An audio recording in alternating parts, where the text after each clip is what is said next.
Ingo Weigel with MMAnuts.com, joined once again by our friend and coach and mentor, Compredo. How are you doing, Compredo? I'm fine. How are you guys doing? Great. Actually, you've had a really kind of busy year. You've made some changes in your life as far as your career and what you're doing with your jiu-jitsu at this point. Can you tell a little bit about what you've been up to as far as that? Yeah. First of all, I opened a new gym. I moved from Palatine to Bloomingdale. I'm inside a mall, actually, on the Stratford Square Mall. I have my own gym, and now I'm doing all the work. Like the business part and the teaching part. I see. And you're not used to that. Usually you just like to teach, you like to train, and let the other stuff be handled by someone else, right? I like much better teaching than do some other stuff. Okay. But the team is doing pretty well. Brazza's been pretty successful this year. I mean, they've won tournaments and MMA fights, and what's next for the team? What are you looking forward to in the next 6 months to a year? Look, I try to rebuilding the team. We once being on the top of the hill, we are the biggest thing in the world, and then we have some problems and we break apart. And now I try to bring the team together and make my gym strong and my area strong. So I'm putting a lot of effort helping my guys here on the Midwest to achieve the next level. We become pretty strong here with the last 3 Chicago Open. We won, and we have successful athletes at Worlds, at Pan Am's, and I'm confident. That's a work what takes a little bit of time, but I'm sure I'm gonna bring back the team to the best place. Yeah, and you recently retired from one of the biggest tournaments in the jiu-jitsu world, but you are still competing. What is your goal for yourself? Are you looking to win more titles? Are you looking to just compete and have fun? Or what are you thinking is going to happen for you in the next few months? Look, I've been competing on the world since '96. I missed the last 2 years, the 2010 and 2011, because I was working with Brock for his fights. And this year I tried my last run.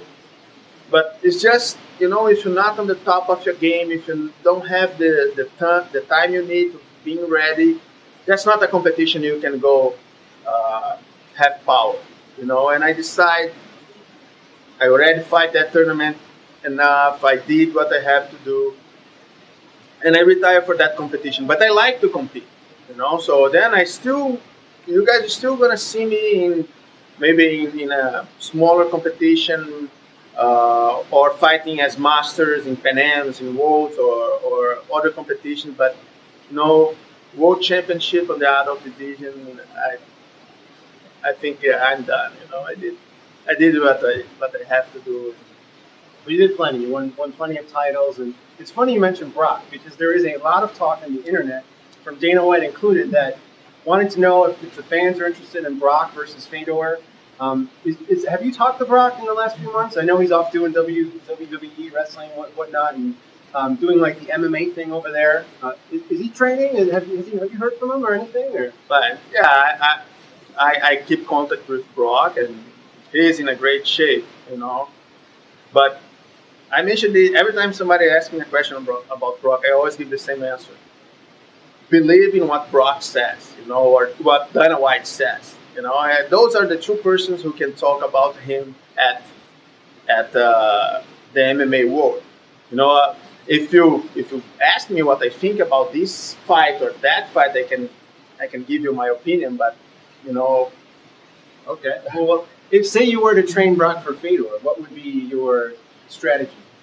I think this fight is good for Brock. Fedor, no doubt about it, is one of the best fighters in the world.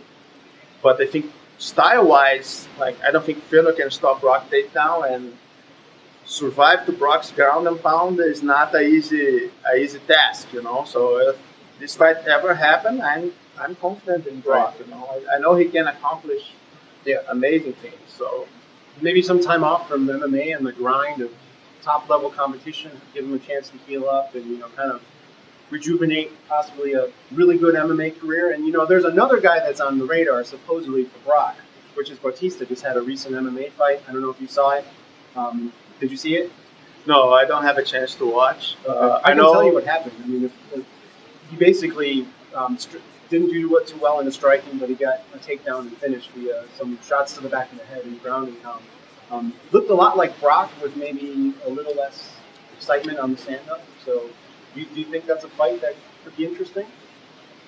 I think this fight will sell. I have no doubt if Brock fight Batista, like, let's say I will put my car in my house on Brock against his opponent. You know? Okay. I do know Batista coach. He was training with me for a long time. He's a capable instructor, and you know, if Batista really decide to become an MMA fighter, he can do well. But at this point, you know, will be entertaining. But I have no doubt on my mind Brock will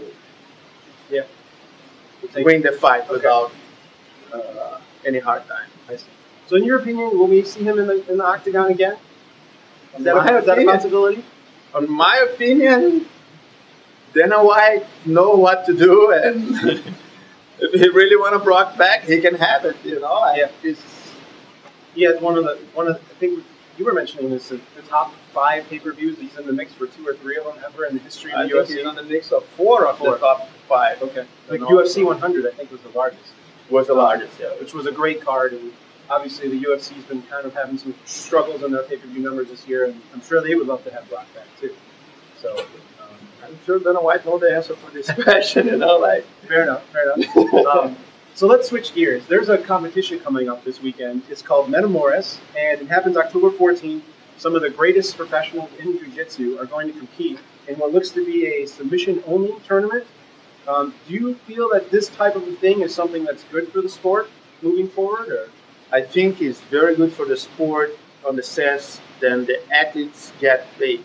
You know, during my whole career, I could not make money just competing. I always had to teach, and this was good in one side, but on the other way, you know, like you have responsibilities, you have a work, so be a professional athlete should be something that you get paid to just go there and fight. So I think this kind of competitions on the near future will allow some of fighters to just be fighters, don't really have to working or teaching or traveling for seminars and stuff like that. Yeah. These rules I don't like very much.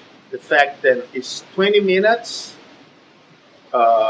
and you don't score points, it's just submission. You know, the winner is if you submit the guy, you're gonna win the fight. If you beat the guy for 78 points, it's a draw. So these I don't like too much. If you have a time limit, you cannot beat submission only. Okay. You know, if you say all the way to the submission, then that's one thing. Yeah. I'm still not. That's like all of us. We always try to submit. We always fight for the submission. It's just sometimes the level is similar, and you keep going like that for hours. And you know, when you do one fight, it's fine. But when you're in a competition, when you have to fight 5 times, just, you know, but whatever the rules are, we can do it. I see. And they are charging for this. It looks like it's a pay-per-view, $19.95. You can catch it online. So buy the pay-per-view, guys. Yes. That's going to support the sport. You know, we have to support our sport. Okay, you like jiu-jitsu? Help. Let's hope this tournament doesn't be just one and they keep doing that, you know. Yeah, it's going to be great. And I want to get your opinion on some of these. On their website, actually, they have listed some of the voting for what fans think or people out there think who's going to win each match. So let me ask you about Dean Lister versus Sandor Figueroa is 29% for Dean Lister, 71% for Sandor. Do you feel that that's accurate, inaccurate? Man, Xande is sharp. He just fought the World Championship for Masters on the weekend. He won weight division and absolute. He's a super accomplished fighter. But man, I know Dean, and he's tough as nails, and he doesn't give up easier. I don't know if I ever seen Jim tap before. He's tough. He tapped Rodolfo Vieira not too long ago, and I think he's a tough match. You know, like can go. It's really well balanced, this competition. Almost all the fights are pretty well balanced. But Xande is amazing, and yeah, I don't take nothing away from Dean. He has a chance, and he has some pretty good submissions. Yeah, should be good. And Roger Gracie, Uh, favorite over Buchecha is 80% versus 19. Accurate? What do you Look, I think Roger is training a lot for MMA, and he is definitely the most award guy in Jiu-Jitsu, and he deserved that. But Buchecha was the world champion on the last tournament, and he probably has a little bit more rhythmic than Roger. You know, Roger don't fight Jiu-Jitsu on the last 2 years. Like I would say it would be a tough fight. You know, like if Roger was fighting with Guy during these last 2 years, I would say he has the edge. But now I think it's kind of tough. I don't think it's going to be easy for any one of these guys. Yeah. Your friend Kyotera versus Jeff Glover, it looks to be just about even. Do you think that's an accurate assessment? Yeah, I think so. Like Jeff is much bigger than Kyle, you know, but Kyle has a lot more technique and he has a game more precise. But this kind of fight is good for Jeff because Jeff doesn't care too much by points. He just wanna pull that nice technique, like jumping triangles or flying arm bars, upside down this or that. You know, so that's good for him because he can do whatever he wants. And if Kyle score a point, if Kyle not really tapping him, they have a draw.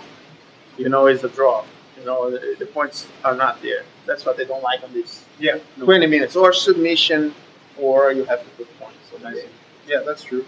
Andre Galval, here on Gracie, he's 64%, here on at 36%. I think we talked about this before we started recording. Maybe you don't agree. Like, maybe the Grace family is big and they are voting a lot for him, but I think Andrea, I don't see any way that Andrea lost this fight. You know, I think I'm gonna sit and cry if that. Yeah. You know, I don't want to take nothing away from him, but Andrea is just a much more accomplished fight, much more used to compete, much more used to the pressure. You know, it's hard when you're not competing all the time. Everybody who competes once in their life knows the adrenaline affect your judgment, affect your speed, affect your body. So if you're not used to deal with the adrenaline so often, this will be against you. And I think Andrea will win, no problem. Definitely more active in competition. Yeah, and more aggressive fighter, being facing guys in a much higher level, and also I give that one there. Let's see. Kron Gracie versus Otavio Souza. Gracie's a heavy favorite in that one. Yeah, I can see that because Kron is a guy who really goes for the submission all the time. But man, Otavio is the world champion, you know, and I have a chance to watch Otavio fight here in Chicago Open. The kid is fast, and when he had a good position, a good control, he goes for the kill. You know, like he will fight for the submission. I think that's gonna be a pretty tough fight, and I will say this fight is gonna be even. You know, like I cannot give too much for one side, one way or the other. You know, and that's it. The card is good. Yeah, there's one more. Kron Gracie versus Rafael Lovato, and that's pretty even as well. You agree there? Yeah, Kyron is a young kid he's hungry, you know, like he goes for submissions too. He has a pretty good technique. He's used to competition, you know, and he knows how to use the progressive of positions. You know, he starts on the guard. He knows if he passes, he will have a higher chance to submit. If he mounts, he's gonna have a better chance, you know. So he doesn't gonna try to submit the guy. Doesn't matter which position he has. Mm-hmm. You know, he will try to improve his position, and for a good position, go for a submission. You know, Lovato is a world champion, a former world champion, always competing high level. He did Lucas Lake not too long ago. And it will be a good fight, man. Those guys are having spent some good time choosing the fighters, and I guess that's gonna be a pretty tough match. Yeah, I mean, do you think this sets the stage for future things? If this is successful, will there be more promotions? Will they do more of these? And follow that up too is, Do you feel like jiu-jitsu is a kind of sport in its current state where the general public can watch and appreciate the amount of athleticism and technical ability that's required? Like if you watch soccer, you watch football, you can kind of see the guys that are really skilled. But in jiu-jitsu, do you think that's the case for the average person who watches it? Is that a roadblock? What I see is a block. Is the problem is jiu-jitsu is a very complex martial arts. You know, sometimes big battles are in small details, and the rules don't help too much. You know, the way the federation set the rules it makes really complex, really hard to understand. You know, so I think if we simplify the rules, it will be easier to understand, and then people like what they understand. You know, if they see two guys scramble on the ground and they have no clue what's going on, they will change the channel. Yeah. No, but this tournament maybe help to set the different pace for the sport. You know, where the fighter's gonna be getting paid for. You know, Abu Dhabi been doing this for a while, and then Abu Dhabi Pro come on the screen. So I hope they've been successful. Buy pay-per-view, guys, and look, I have nothing to do with the organization of this competition, but support your sport. Buy those pay-per-views. You guys are gonna regret. Yeah, Metamoris.com starts at 3 p.m. Pacific. Pre-show starts at 2:30 Pacific time. So Don't miss it. don't miss it. Right. And before we go, is there anything you want to say? You know, as far as news about you in general coming years? You just had your jiu-jitsu camp. You have another one planned? Yeah, we had our camp in Cancun this year. We had in Cancun last year was Greece. The year before in Brazil. So I'm studying with Felipe where we're gonna have the next one. You know, like I really was well impressed with Cancun. Greece was amazing too. Like on the next month or so, we're gonna come with the next location. And if you guys wanna have a good time, have fun, and learn jiu-jitsu, that's a place to go. So next year, September, we're gonna have the camp. If you guys ever come on my side, you know, Bloomingdale, Chicago area, please stop by on the gym. Everybody is welcome. And you guys can get more information about me at completobjj.com or Facebook, Twitter. At Comprito BJJ, right? On Twitter? Yeah, at completobjj on Twitter. Telepathic messages, I can receive those too. With the green hair. If you think really hard, I can get. Yeah. Very good. Well, we thank you again for your time. It's always a pleasure, and best of luck to you. Thank you very much. Thank you, guys.